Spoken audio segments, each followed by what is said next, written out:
So this is your, I'd say standard plough, but they come in many shapes and sizes. So this one is your central hitch plough, great manoeuvrability, easier to control, and they tend to be a bit wider. And if you've got the hitch like this one, where it's elongated and you've got your supporting wheels, it tends to take a sort of less heavier tractor to pull.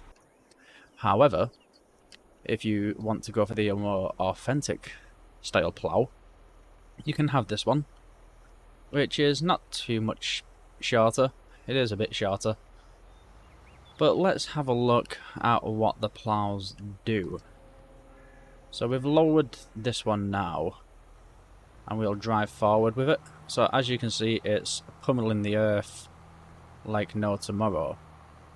Now what this is going to do is it's going to increase your yield by around about 15% if the plough requirement is necessary. Or it'll add as a sort of cultivation bedding, so you can seed directly onto this. It will dig up some large stones, but that's part and parcel of that. You'll need a stone picker for that. The other alternative would be to roll the stones, but if your plough does produce the large stones, then you're kind of you're stuck really. You just got to stone pick them to maintain the yield bonus.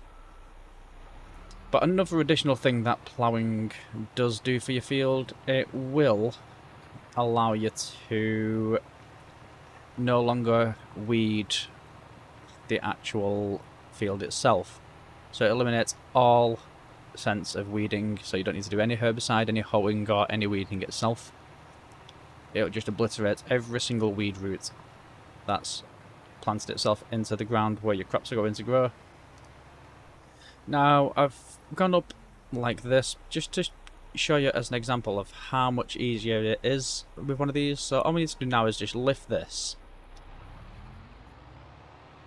We can spin around in a circle. We may overlap, we may not. Drop it down. So we've overlapped a bit. I do like to overlap, to be fair, because that way I know that I'm not going to miss bits. And I'm not the straightest of drivers, as you can see. I have missed a line or 5, but it's just easier to manoeuvre it this way now. Thankfully we've only got medium stones from this, a couple of large stones thrown in there, but for the most part we can roll these. And if we go back to this one, which lift obviously, and then we do need to rotate it, which will help us gain that straight line that we once previously had. It does take its time to rotate, as we can see. It's slowly getting there. The reason why I've gone so far to the edge is because I've not travelled in a straight line with this, but now we can begin to do this. And another good thing about a plough as well is that it can produce more fields. So as you can see, we're currently ploughing down here, but if I activate this function, if I continue past this field, and the same applies to the other plough that we do have, it will start generating a larger field for us, which will help us a lot if we wanted to expand our land. I mean, I tend to try my best to avoid field expansions. I do like to merge fields, however. That's always good. But, I mean, we've missed them anyway, but we can, if we look at what we're doing now, we're creating a new field, and it doesn't matter what terrain we actually land on. It'll go through concrete. It'll go through cement. It'll go through absolutely anything. They are fantastic.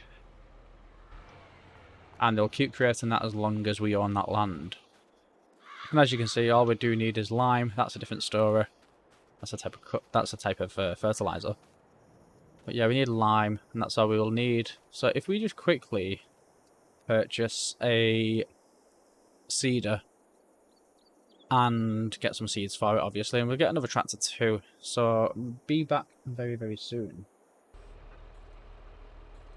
So I have bought myself a cultivator as well, because I do want to show you what it's like on the other side. So as we can see, it's unfolding at the minute and it's lowering. And I've not got myself a shallow cultivator this time. Shallow cultivators don't produce stones, that's the only difference really. But let's just cultivate this land just to show you the biggest difference between ploughing and cultivating. Cultivating is a useful tool if you want to minimise the work effort, because if you do shallow cultivation, or if you get a seed with a direct drill like I've got here, which I'm going to show you why they are useful too.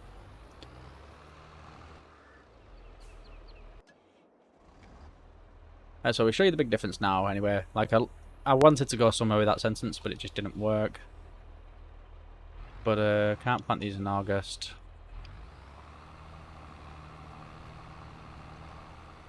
Can't plant them in August. I don't even actually know what I'm on here. There we go. So I'm assuming this is canola. Right, so we're planting a strip over the ploughed ground now.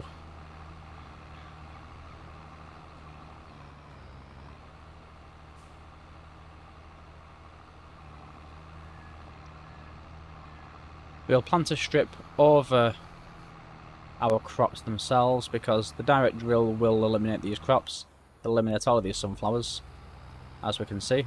There we go. And it looks like a shallow cultivation job as well. It'd help if we could stick in a straight line, that would be beneficial. And then we'll go over the cultivated line, which is right here. And we can see significant differences in the ground as well. We've got a bit of foliage on the ground there, where we've actually gone over our sunflowers. So we've got a bit of stems on the floor. It's nice and neat here. We've still got the stones, however. And then on the other cultivated side, where it's not been a shallow cultivation, we've just got the stones. So let's have a look at what that has done to our actual field itself and how much it affects our yield. So if we look here now, so we've got canola growing, and we've got an 81% yield bonus because it's 100% fertilised. Now this fertiliser did come with a fertiliser tank. It's got solid fertiliser, it's got a slower release. It does the same job, an extra 50% on top of the fertilised state. It does have weeds growing, and they'll grow over time, so at the moment it's growing, and then it needs a weeder. Give it a month, it'll need a hoe. Give it a couple more months after that, and it'll need herbicide, and then you'll need to hoe it out the ground as well, because if you just apply herbicide, you still lose 10% of your yield bonus. So it still needs lime, and it still needs rolling. Lime adds an extra 15%, rolling adds an extra 2%, and then the weeds add, well, if you weed it, it adds whatever's left over. And if you look here, we've got the same fertilisation state. So we've got weeds growing, we've got lime needed and rolling needed, and it's requiring a weeder. And once they grow over time again, you'll need a herbicide, and then to hoe them, or actually weed them as well, because you need to get rid of them roots, otherwise you're starving your crops of all the fantastic nutrients. Now they do have small weeds growing over here anyway, and it does need herbicide too, which means that we're going to lose 10% of this harvest anyway. And if we go to our ploughed section, the lovely section at the field, you can see it's completely eliminated the need for weeding. And obviously the ground didn't need ploughing beforehand. If it did need ploughing, then it would probably be around about 65% of yield bonus. Because if we see here, there is nothing to indicate that we do need lime. Not lime. I read the word lime and said lime. But there's nothing here to indicate that it does need ploughing in the first instance. But we can see that it just eliminates that one extra weeding job. I mean, it doesn't take too long to do, but it's always nice to have it. And I'll show you what our yield will look like if it does need ploughing. So now we're stood in a field that is in desperate need of ploughing. So we've got a 50% bonus, but that's because it's got lime, and it's got a 50% fertilizer, and it's been weeded, as we can see here. The weeds have gone a dark browny colour. It looks like dirt. But we've also taken the liberty of actually planting some seeds, planting canola. So as we can see here, there's an 80% bonus because it has been fertilised to 100%. I'm pretty certain that I turned off that fertiliser actually. I'm not too sure why it's added it. But it does need ploughing, it does need rolling, it does need weeding. If you go over here, we're looking at a 96% because we've ploughed it. So there's a huge leap there really, isn't there? From, what did I say? 76, let's say 76. So there's a 20% increase. And then we head on over to the cultivated part, where it still needs ploughing, and it's at 80. So there's a huge difference in your actual yield bonus. And I'm assuming that this one's going to be 80 as well, because that just acts like a shallow cultivator, really. Yeah, so let's say 80%. Because we can see that the fertilisation state is actually dwindling as we go to the edge. The more central we go, the more accurate the result. So yeah, so there's a 16% increase with ploughing involved, just alone with ploughing. Because it does eliminate the weeds as well, so that's an extra 1%. Which 1% isn't a lot. If you harvest 1,000 litres, you lose, what, 10? 100? 100 litres is negligible.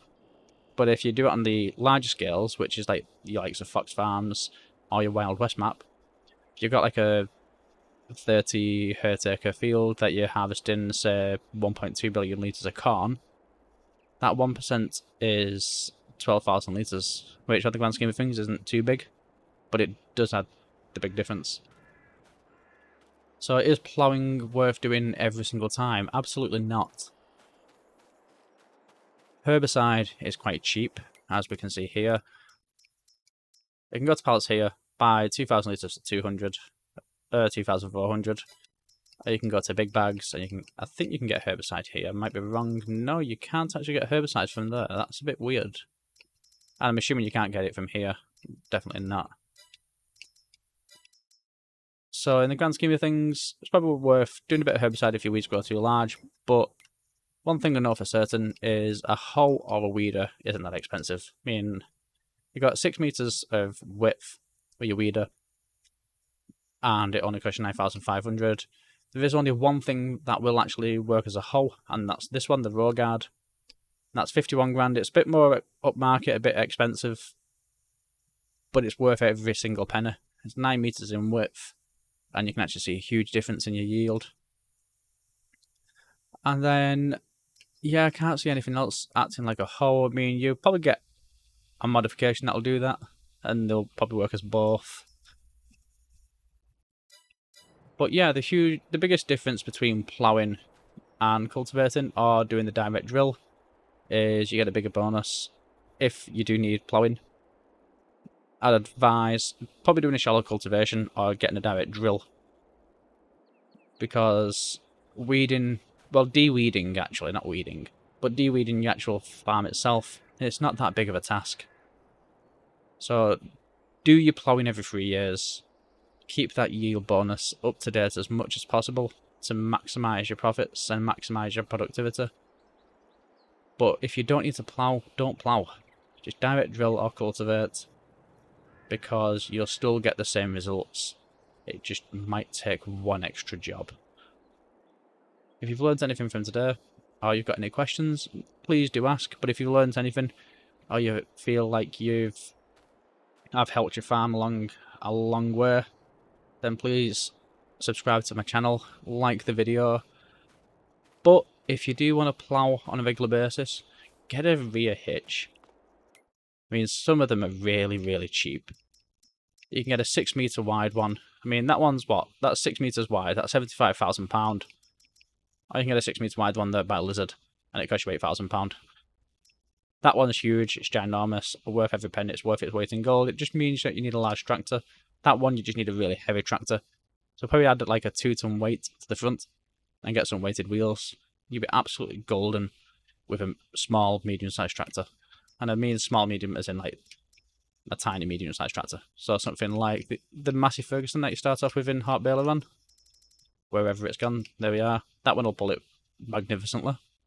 You can get this Fent. That'll pull it fantastically too. This John Deere would actually pull it really well too, because it's 7.3 tons in the first place. So it's like 7 times the weight of this thing. Add a 1 ton weight to the front, and your possibilities are endless. The only downside to cultivation is, well, it's an extra job and not worth the money when you can buy a seeder that'll do the exact same work. And some of the cultivators require some hefty pulling power too. So if you go to your lower end, you're looking at what? Probably about 200 maximum. Then you go to your shallow cultivators, you're looking at 250. So that's your shallow cultivators, 250 horsepower. And then it can go all the way up to 500 horsepower. I mean, it is a magnificent thing to behold. I mean, if you have one of them in your farms, you're a serious farmer.